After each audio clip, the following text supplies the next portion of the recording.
ठिकाणी आलो आणि आजही आपल्याला असताना दिसतंय की महात्मा फुले असतील किंवा सावित्रीबाई असतील यांचं जे कार्य आहे त्या कार्याला विरोध करणाऱ्या शक्ती आजही त्या ठिकाणी अस्तित्वात आहेत। त्यांचं कार्य 150 वर्षापेक्षा अधिक झालेलं असतानाही 150 वर्ष झाल्यानंतरही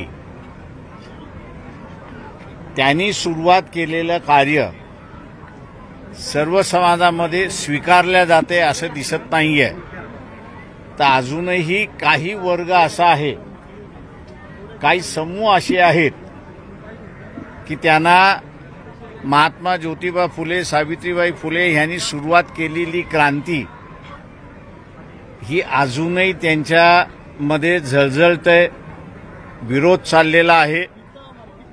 आणि दुसऱ्या बाजूस लोकांचा असणारा त्यांच्याबद्दलचा आदर हा नुसता महाराष्ट्रात नाही तर देशभर सुद्धा चाललेला अशी असणारी परिस्थिती आहे। त्यांची क्रांती ही महत्त्वपूर्ण आहे असं मी या ठिकाणी मानतो।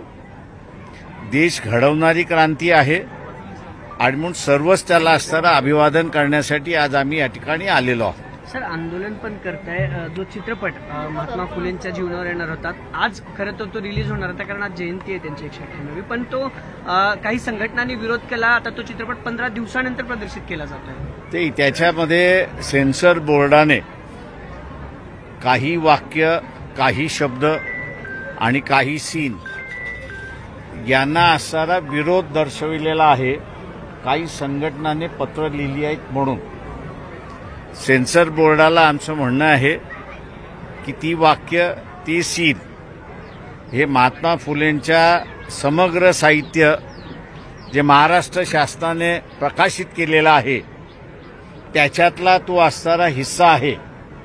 त्याच्यामुळे एकदा महाराष्ट्र शासनाने ते प्रकाशित केलेलं आहे, केंद्र शासनाने त्याला असणारा मान्यता दिलेली आहे, तेव्हा सेन्सर बोर्डाला विरोध करण्याचा अधिकार नाही।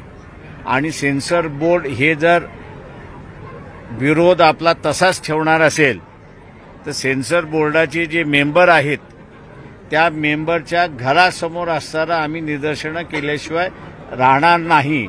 याचं कारण की त्यांची विचारसरणी चालणार नाही, तर शासनाने मान्यता केलेली विचारसरणी आहे तीच या देशामध्ये राबवल्या जाईल।